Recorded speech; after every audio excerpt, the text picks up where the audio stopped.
Hello, it's Ren Presents time.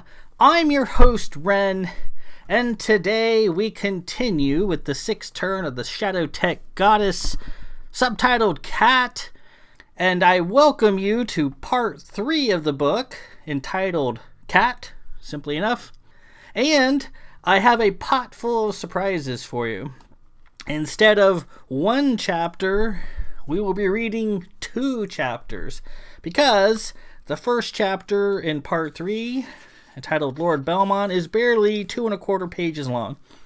It'll probably take me 4 minutes to read, and then I've got to edit this, and even though the reading was short, it's just as much work to do a short one as a long one. So I'm going to be reading also chapter 2, which is entitled A Persistent Professor. And I have more surprises for you.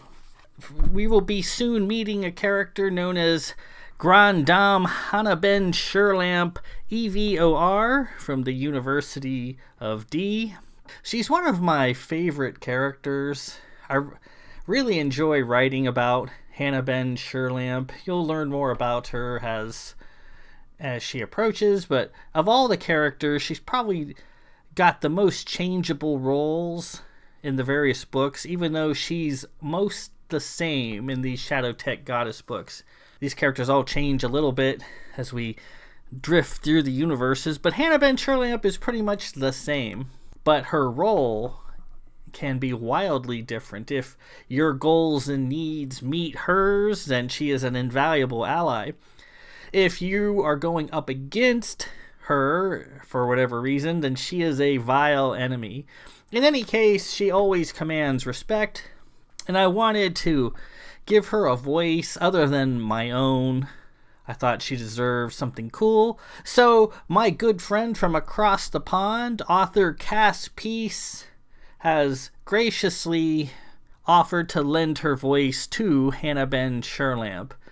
And so when you hear a lady speaking in a British accent, that is not me doing an impersonation. That is Cas Peace. More on Cas Peace later. She's an incredible writer, and I hope you all get a chance to sample some of her work. She's absolutely brilliant, and I'm thrilled to be sharing this narration with her. One quick point I want to make reference to before we begin. I've mentioned in earlier readings that I had to take a step back and add a lot of stuff to differentiate the character of Cat from other characters I've written of before, specifically Countess Sigillis of Blanchford from the first League of Elder books.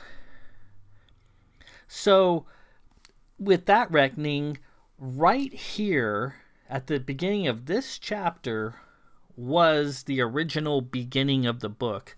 For the first 5 or 6 drafts, this was page 1. But I had to go back and flesh Cat out. And you see, we're 120 some pages into the book. You see what it takes to do that, to give a character some life, some breath, some dimension. A lot of times anymore, you get a character in film and movies and TV, and the creators of that character just say, here's this character, love this character. This character is awesome, trust us. And you don't see any of that on the screen. You're just told this character is X, Y, and Z. But that doesn't make for a memorable character. It makes for a pretty forgettable character, a pretty boring character. I hope that illustration is clear from what all we've gone through so far in the book. Everything with Cat, from the Shade Church to her ride in the atmosphere suit, to her interactions with her sisters and Clovis and Wheel, and then all the stuff in camera, was done to give Cat her stripes so that Cat would earn some sort of respect from the reader, so that the reader, without having to be told, understands the character. You know what she's been through. You know where she is. You know what she's doing. You know what she dreams of. And that's important. And I felt the effort to provide that information in an actual live plot setting, not given to you as backstory or additional information, was critical. And we'll see how that plays out going forward. So, let's begin, shall we? Part 3, Cat, Chapter 1, Lord Belmont. There was something wrong at Clovis. For Stenstrom, the lord of the fabulous house of Belmont, South Tyrol, life had been a grand adventure, carefree and exciting. His father, Lord Stenstrom the Older, was a revered warbird captain in the Stellar Fleet. His mother, a socialite and top-level sorceress, wise in the hidden ways of Tyrolese black magic, an art she had taught to him and to his stately 29 sisters in the culverts under the city. Wealthy and with an abundance of spare time, he stood in the great manor by the sea and dreamed of one day faring amongst the stars like his father. His mother had once seen firsthand the desolation of the planet Xandar and developed a powerful fear of spacefaring. She insisted her only son, Stenstrom the Younger, keep his boots on the ground. In fact, she put him to a blood promise, swearing he would never join the Stellar Fleet like his father. Under a pair of full moons and the flickering light of a flaming hot knife, drugged and carried out by the shoulders, she made him break the promise, and he would die, his chest bursting open. The love of his overbearing mother often carried a heavy price. But Stenstrom wouldn't let his dreams die. He figured out a loophole in the promise he had made. He had promised never to join the fleet, but said nothing about faring the stars as a civilian. Tall and handsome, he pursued a profession generally populated by less athletic types, a paymaster, a clerk, and behind-the-scenes bean counter, for lack of better terms. Bedecked with his nth pistols and mystical Marzible daggers, Paymaster Stenstrom sailed the stars as a self-styled cavalier in his Vith hat and grand HRN coat, adventuring, fighting, putting his knowledge of Tyrol sorcery to the test and winning the respect of his Captain Davidge. Years later, when Davidge's old ship, the venerable warbird Seeker, came up on the blocks, he used his wealth and bought the captain's chair. Money talked in the fleet. However, the Admiralty, hoping to cheat the clerk out of his chair and make an example of him, half scuttled the Seeker, leaving her in pieces in the hopes he would fail and forfeit his money. Gwendolyn, Lady Apprentice, commander of the scouting ship de Mathalon John, had been sent by the Admiralty to stop him, to clap him in irons, or kill him if she had to. In the deep sea of space, as Lord Belmont struggled to get the scuttled Seeker to Baz, they met as antagonists, the two of them pitted against each other by the schemes of the Fleet Admiralty, who were keen to see Stenstrom fail. But despite their situation, they saw each other, feeling a kinship and bond, and then fell in love deep in the Kestrel's tank on Cronenworld. The first time he kissed her was on Baz, dancing across a crowded ballroom floor at Fleet Annex Teflagar Martin II. His mission won. He had kissed many women in his day, but politely kissing Gwen on that confetti-covered floor seemed a singular, seminal moment, a grand exhalation that had been a lifetime in the making. There was nothing he couldn't accomplish with Gwen at his side. He was stronger, wittier, better, a better man with Gwen. But then Gwendolyn died, and all his zest for life, all his energy and restlessness died with her. His time with Gwen was relatively short, less than a year, yet he felt like he had known her the whole of his life. his spirit connected to hers across the Canaan landscape, waiting for the moment when they would come together at last. Mad with grief, he wasn't a quarter of the person he had been when beside her. He had wealth. He had his ship that he labored with Gwen to acquire, but none of that mattered with her gone. He withdrew from society like a sorrowful spinster, drifting through his manor by the sea like a ghost. He neglected his ship and eventually lost it for failure to meet his privateering quota. The fleet took the Seeker, hauled her to Anaris by the nose, and melted her down for scrap in the smoky boneyards of Inari, a fitting end for both the ship and the man. Wearing his old mask, he took to wandering, leaving his manor for long periods of time, telling nobody where he went or when he would be back.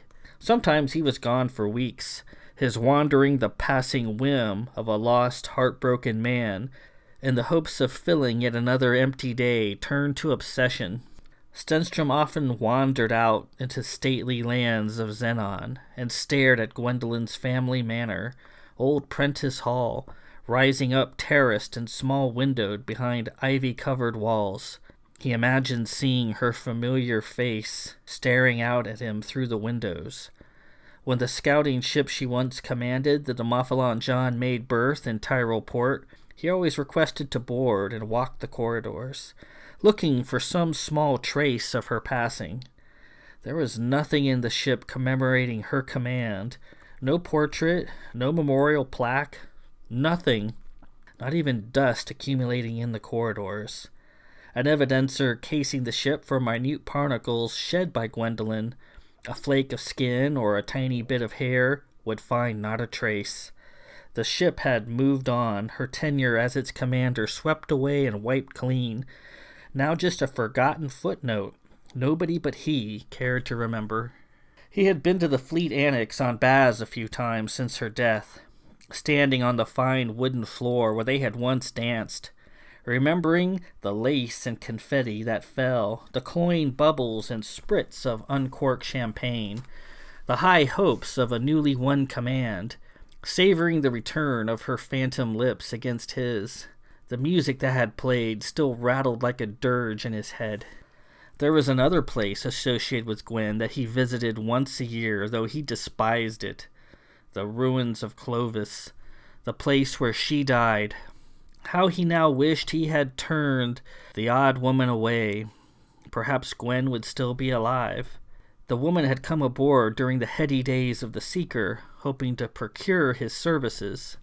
As a privateer of the fleet, he sometimes lent his sword out for hire. This woman, this Queen Wendelknight, as she called herself, had an interesting story to tell, and he loved a good story. Per her instructions, all we had to do was transport a small device she called the anatometer to an underground area in the ruins of Clovis and place it on a socket that had been custom built for it. And that would be all. She had money, several years' worth of quota, just for this one small task. It sounded easy. Gwen was skeptical, thought it was a fool's errand, unworthy of a fleet warbird, but he didn't listen. He accepted and took the tiny, uninteresting anatometer to Clovis. He should have gone alone. He was the sisters' man, after all, glorious in the power they lent him. But Gwen insisted on coming. She could be so stubborn, the most stubborn person he knew. The recriminations of that day were endless.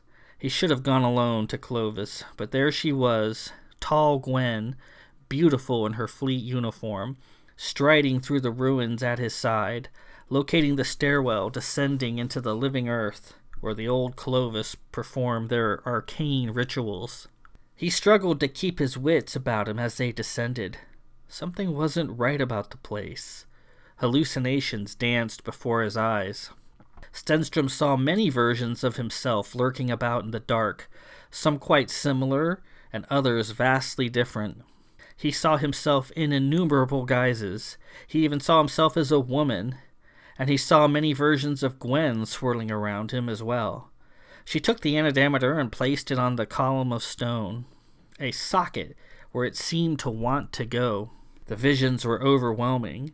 He saw Gwen as his countess, Gwen as a mariner, Gwen as a scholar. He saw Gwen dead, as an angry ghost. And a short time later, she was dead. The antimatter gone, killed by a demon that had walked out of the walls in veils of blue light. When the hallucinations ended and reality set in, there was barely anything left of her smoking, riddled body to return to Prentice, Clovis, where Gwen died, and the anniversary of her death was coming soon. And on that note, we end Part 3, Chapter 1, Lord Belmont, very short, as I promised. We are not done. We proceed to Chapter 2, a very persistent professor. So we've met Lord Belmont at last. If you're familiar with the League of Elder books, he's been the main character since book 6. Paymaster Stenstrom, the clerk, the odd guy with the funny uniform that he bought himself. A man with a love of adventure, but who never joined the fleet, and people always wondered, why did you just join? Your father was a fabled captain. You've got money, you've got all the things you need for a successful career in the fleet. He's got programmability with the sisters, that's part none, and that's always important to join the fleet. Why did he join? Well, his mother put a knife into his chest and made him promise he wouldn't, because she was afraid of what might happen to him. His mother loved him a lot, but that love carried with it a heavy price sometimes. So he sailed the stars as a clerk, as a paymaster, and he became Captain Davidge's paymaster in the earlier books in the series. He was always the tall guy in the long coat with the mask, who could conjure things out of thin air just by shaking his hands. Paymaster Stenstrom. So we finally met the guy, and as Aram and Alesta and Fiddler Crow and Atha noted, he is indeed heartbroken after her loss, after Gwen's loss in the ruins of Clovis, and is a lost shell of himself. And we will see how things proceed in Chapter 2, A Persistent Professor. Let's dig in, shall we? He had been beset by letters lately. Stenstrom never had much of a care for letters in League society, and it was doubly so now after the death of Gwen. He left most of them unopened. His sisters, still in attendance at the manor, would handle anything pressing. Gwen would have been on top of things. One gray afternoon, his closest sister, Lyra, came to him with a veritable sack of letters and dumped it out before him. "What's this?" he asked. "These are letters for you, Belle." He glanced at the impressive stack. He was uninterested. "You attend to them, please, or burn them. I don't care." Lyra seated herself. "Burn them? I don't like this morass you're in, Belle. It's not healthy. I miss Gwen, too. But you can't just sit here like a nothing.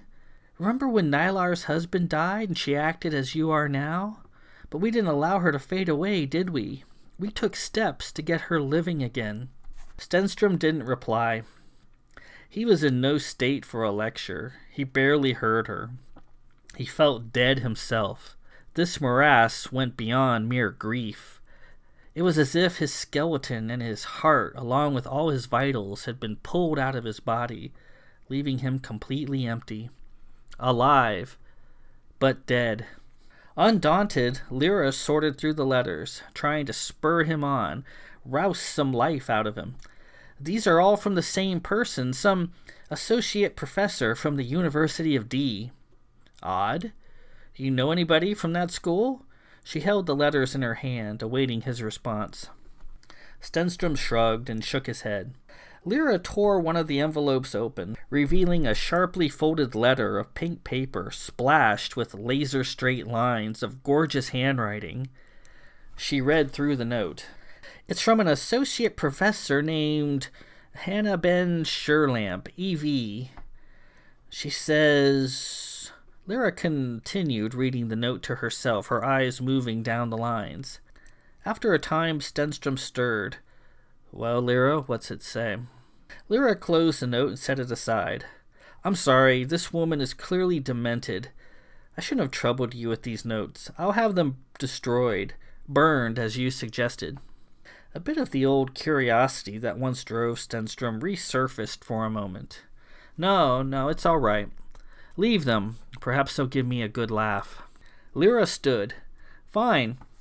She looked him over with a sisterly eye. I haven't heard you laugh in a while. Let me know if you need anything. Belle, promise me, please. Sure. Stenstrom picked up the note and read it. To Lord Belmont, from Dame Hannah-Ben Shurlamp, E.V., Associate Professor, University of D. Calvert. Good sir, I am an authority on a great many things, many of which are of no consequence regarding my correspondence to you. To the point. In performing research for my pending OR degree, I have discovered that a severe spiralata has developed, and that you are possibly responsible for it. In layman's terms, a spiralata is a weakening and or possibly a break in the atomic fabric of the universe. This is, of course, a gross simplification of the matter for your benefit. I can provide you with a complete dissertation on the subject if you so choose. I believe this spiralata has formed in the northwest region of Cana, possibly in Vithland, though I do not have a precise location at this time. I have reason to believe that you and your former fiancée were present during the creation of this spiralata, and her death was due in whole or in part to it. Therefore, I require your presence in my office as soon as possible, so that I may continue with my investigation into this potentially dangerous situation. I must interview you at length. Your presence is mandatory, and I'll thank you to be prompt with your reply. In summation, the universe we inhabit is in danger, sir, and it might be your fault. I await your response. Dame Hannah-Ben Shurlamp, E.V. Stenstrom reread the letter several times. This Hannah-Ben Shurlamp person didn't seem to be someone who took no for an answer. Her letter had the tone of a command, as if he were hers to order about. He wished he could simply dismiss her as a demented prankster, but she did seem to be on to something. Something happened at Clovis which led to the death of Gwen, and this professor from D somehow detected it. He read through her subsequent letters, hoping to gather more information. They became increasingly technical and rather threatening in tone, demanding he respond, otherwise measures would be taken. She spoke of multiple universes, the existence of which she attempted to prove via a bewildering set of equations. She spoke of thresholds between the universes and of extra-planar entities, essentially beings that in various ways could break the bonds of space and time. She required data. Her OR degree could not be delayed on his account. He was bewildered. Perhaps he ought to speak with this Hannah-Ben Shurlamp after all, though he dreaded what she might have to tell him. But if Gwen's death was somehow his fault, he couldn't bear that. Therefore, he decided to avoid the professor altogether. Lyra was out of breath when she caught up to him on his private terrace facing the sea. Belle, that crazy professor from D, she's here in the grand parlor and demands an audience. Says she's not leaving until you see her. Lyra wasn't finished, and I think she's got a few spies roaming the grounds. I saw them on the hill near the Marian Hermitage. I don't like the looks of it. Stenstrom stood and put his coat on. Who's in attendance today? He asked, concerned about the well-being of those at the manor, should matters with this professor turn ugly. Just us and the staff, I think. Father's out to sea as usual. All the sisters are away at their homes. Good. The fewer in attendance, the better. Let's have a look, shall we? And if there be ruffians about, we shall deal with them. Lyra led him out to the trim western lawn and up the steep hillside near where their mother was buried, and where Stenstrom maintained a flower-strewn memorial for Gwendolyn. Lyra pointed at the old Marian ruins atop the hill, a huddle of small stone structures where they used to play as children. There, see them? Skulking about the stone structures were several figures clad in dark cloaks, 2 men and a woman. One of them was peering through field glasses mounted on a tripod. Another manned a portable terminal, and a third had a sniper rifle set up on the flat. The long barrel was pointing with a steady hand at the manor at the bottom of the hill.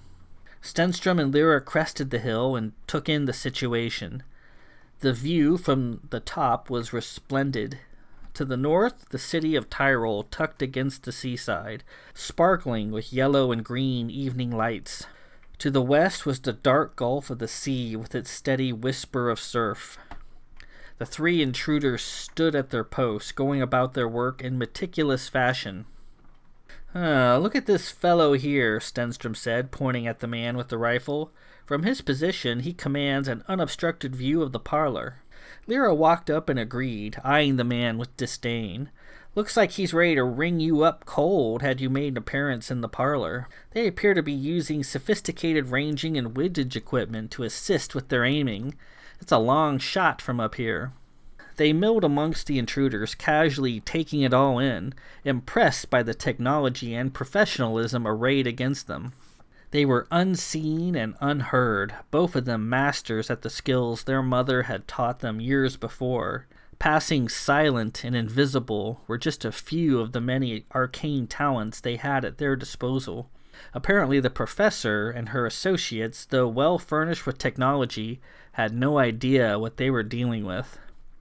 "Let's have this rifle here," Stenstrom said, yanking it from the surprised man's hand. "What in the name of creation?" the man cried. The 3 went on alert, whirling about but seeing nothing. They drew weapons. "Are we detecting any cloaks?" he asked. No cloaks," the woman said, somewhat frantic. She ran forward in the general direction of Stenstrom. Lyra stuck her foot out and tripped the woman, sending her tumbling down the steep hillside. Stenstrom and Lyra both shook their hands, producing several holy stones. Lyra cast a red holy stone, sending the spy's terminal up in a tower of red flames. One of the men raised his weapon in Lyra's general direction. Stenstrom cast a green holy stone, wrapping the man up in a tight ball of webbing. He gave the ball a healthy kick, also sending it tumbling down the hill. Terrified, the final man fled down the hillside towards the city of Tyrol in confusion where he tended to his mates, all of them gibbering in fear.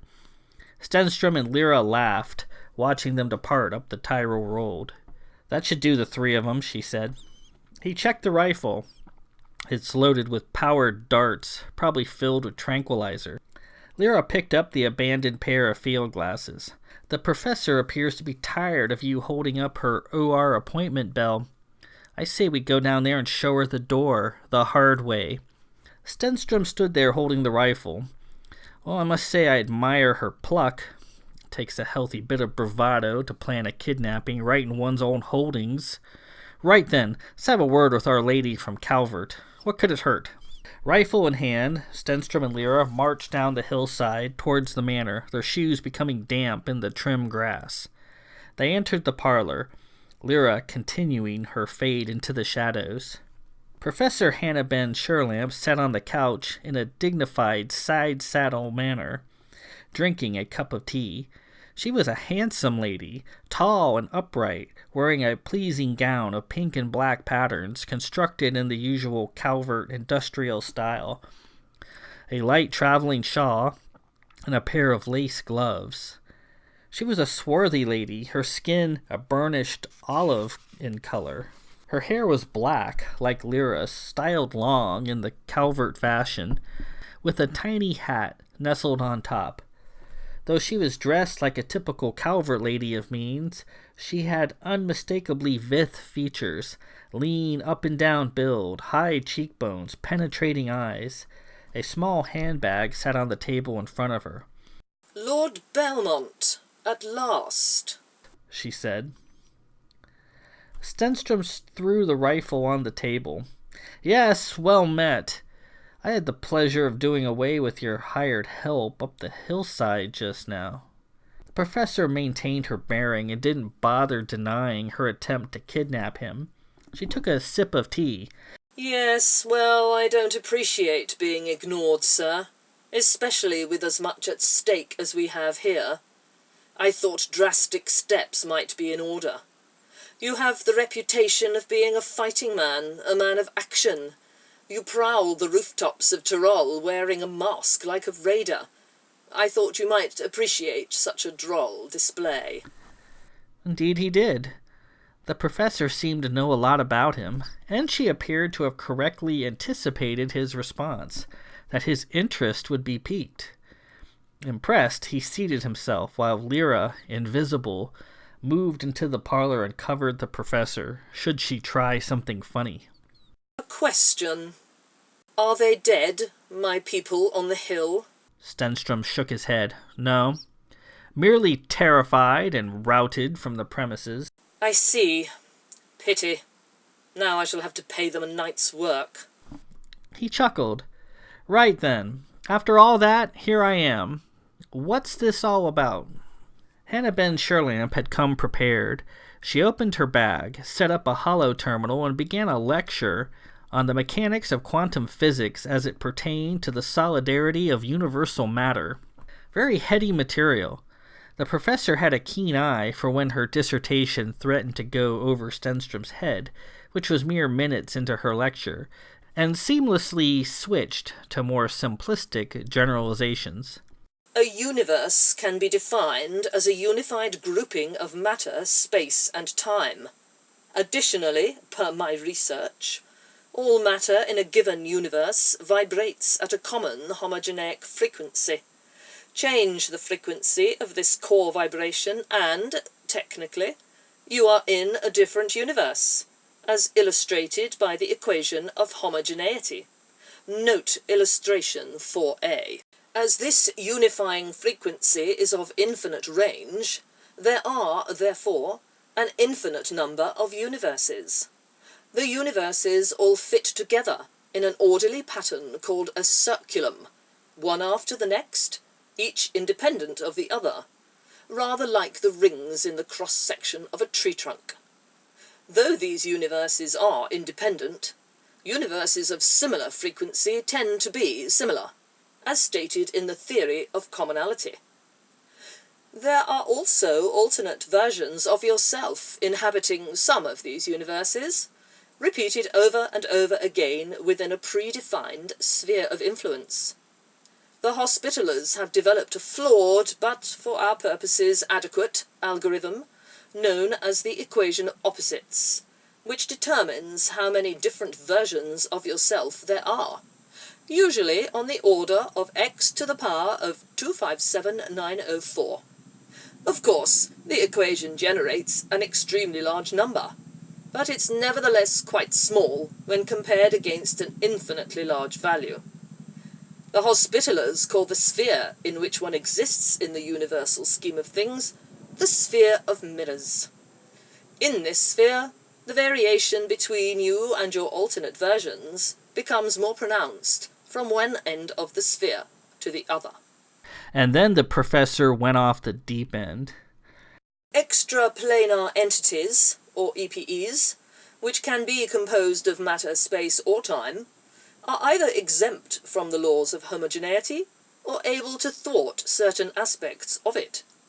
In some cases, EPEs are simply interesting statistical anomalies, not adding up to much of anything. Others occupy a unique place in the universal scheme of things, and may safeguard the well-being of the universe, or, in a minor fashion, affect the doings in other universes. I refer to these as helping EPEs. Lastly, some of the more severe EPEs break the laws of homogeneity altogether, able to pass from one universe to the next. These hurtful EPEs disrupt the orderly circulum and cause two or more universes to vibrate at the same frequency in a localized area, or, in simpler terms, to touch. This is known as a spiralata, and it is extremely dangerous. I have theorized that a severe spiralator can cause an entire universe to vibrate at a new random frequency, thereby destroying it completely. I have detected the existence of a severe spiralator that has formed on Cana and elsewhere. If this condition is not checked and or reversed, I believe all of us could simply cease to exist. The professor paused, allowing Stenstrom to drink it all in. Could she be referring to Clovis? He saw many versions of himself at Clovis, many versions of Gwendolyn, as if they were different people from different places. Lyra, standing near the professor, looked confused. "And why do you believe this situation has anything to do with me?" he asked.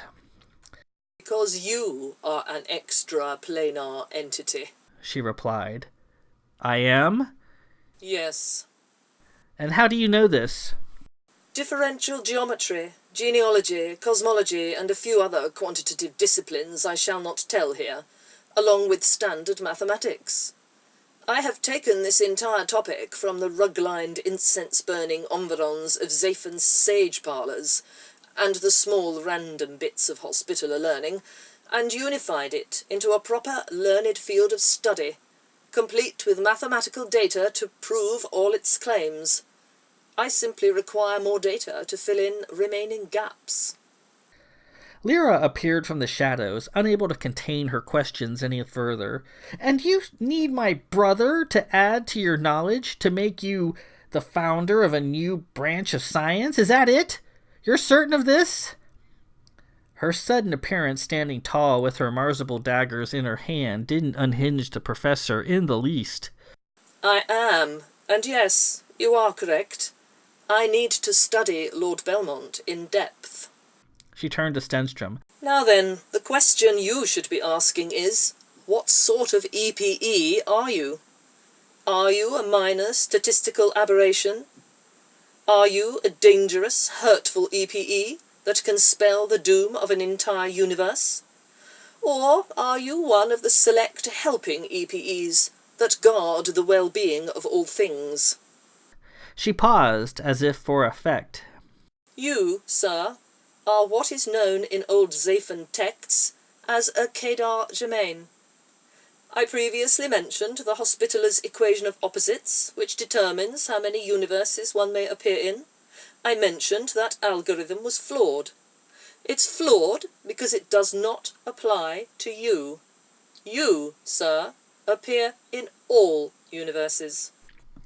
Stenstrom sat there, trying to use his sorceress training to make sense or meaning of that. After a bit of confused reflection, it meant nothing to him. The professor went on. "The good news is the Kedar Germain is a helping EPE. The Kedar Germain provides solidity and stability, and performs an important cleaning function, as various entities that could be harmful to the fabric of the universe tend to be drawn to you, rather like an antibody destroying harmful particles seeking to compromise the body." The professor took another ladylike sip of tea. "Being a Kedar Germain bears with it responsibility. You are a man of action. Being a Kedar Germain demands such. I am hypothesizing that some sort of entity entered our universe and came to you, beginning the spiralata. Am I correct, sir?" The demon in blue lights. "I'm certain I don't know." The professor made a quick note. "The fact that you just lied to me right now is telling. Now, your fiancée, the one who died, she was what is known as a Murthig." "Wait a moment. A what? Murthig?" "Your former fiancée, Lady Gwendolyn. Per my calculations, she appears at your side mathematically across the universes more so than anyone else. That makes her a statistical EPE. The extra-planar term for that is Murthig, from the Kamarian word meaning soul or soulmate. The Murthig acts rather like a fuel cell, providing you with enhanced power. My research into this matter has determined your relationship with the Merthic is a symbiotic one. You both benefit, and are more powerful together than you otherwise would have been separately. That's why she died, isn't it? The public record doesn't detail how she died, only that she is passed away. But we know how she died, don't we? The EPE that created the Spiralata killed your Lady Gwendolyn, didn't it? The thing in blue light that had come out of the wall and went directly for Gwendolyn, ignoring him. It let him watch as it killed her.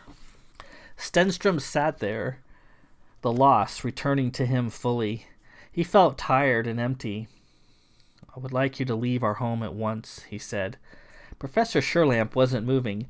You, sir, are behaving like a heartbroken groom scrabbling for footing in a sea of sorrow. Now is the time for action, not oblivion. I have good news. I know of a way to remedy your problem, to transform you into a new man.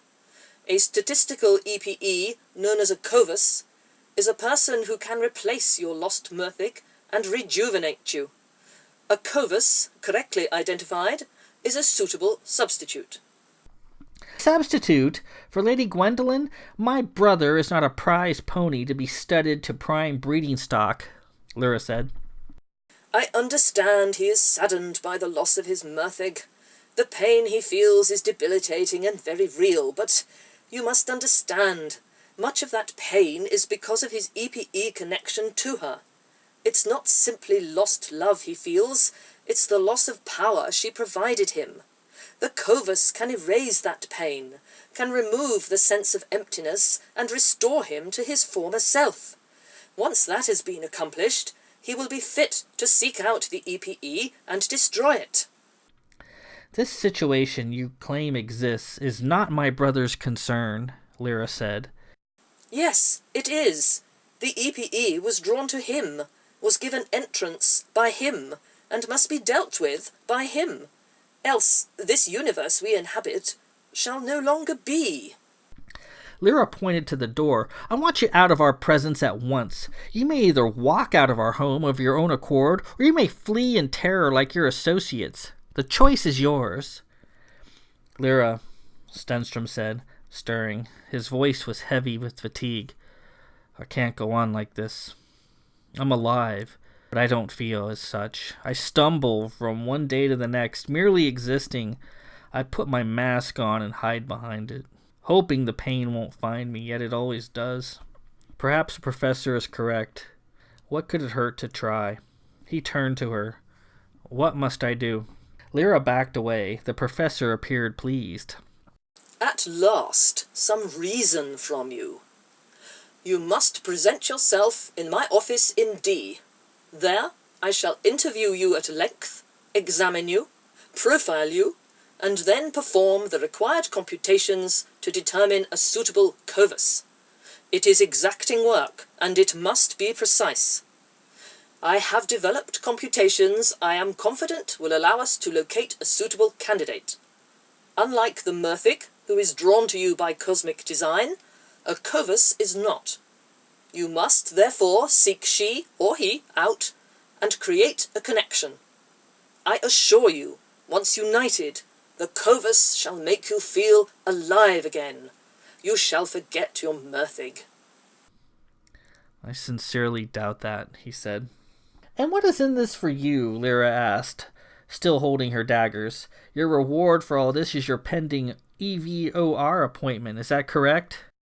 That will be the natural outcome of our efforts, yes, the professor replied, putting her things back in her bag. Your brother shall have his Covus, the universe shall be rid of its EPE demon, and I shall reap the rewards I justly deserve, and take my place in the learned circles of the League. Lyra turned to Stenstrom. Belle, please tell her to leave. Stenstrom thought about it. All right, I agree. What more do I have to lose? Give me time to sort a few things out. I would advise we begin immediately. I need a week, maybe 2. I must make my peace with Gwen. The professor finished her tea. Fine then. I shall expect you in my office at your earliest convenience. I advise you not to tarry long. We've much work ahead of us, and you shan't be disappointed. Do not commence any new relationships at this time, and I advise ending any that are currently in progress. We must have a clean, unentangled slate as we begin our search for the Covus. Do you understand? I'm not seeing anybody, he said. I know that. Ensure that it stays that way. With that, we conclude Chapter 2, A Persistent Professor, and we're making good progress into Part 3, known as Cat. We have met, at long last, Lord Stenstrom of Belmont, and we have met Professor Hannah-Ben Shurlamp, devotee of Extra-Planar Entities, and who has a lot of details correct, but is missing a few key facts. Fiddler Crow at 8th has stated it's impossible to use mathematical calculations to determine who the Covus is, or who might be a suitable Covus. But Hannah-Ben Shurlamp thinks she knows, and when she thinks she knows something, there's no stopping her. If you recall, back to the chapter where Agram and Alesta were going through the list to select a Covus for Lord Belmont, one of the names Aram read out was Hannah-Ben Shurlamp. So she is a viable Covus, though if she's a good one or not is unknown. We are proceeding nicely, and next week we continue to Chapter 3, Return to Clovis. At this point, we all know who's waiting for Lord Belmont in Clovis.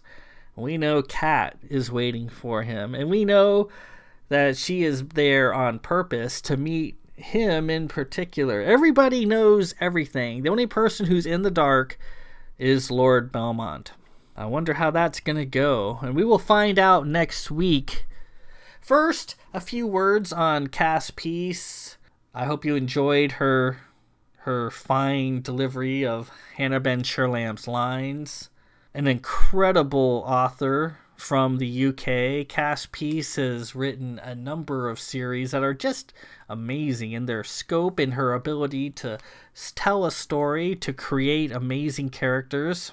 Her Artesans of Albia series is just wonderful. I just love it.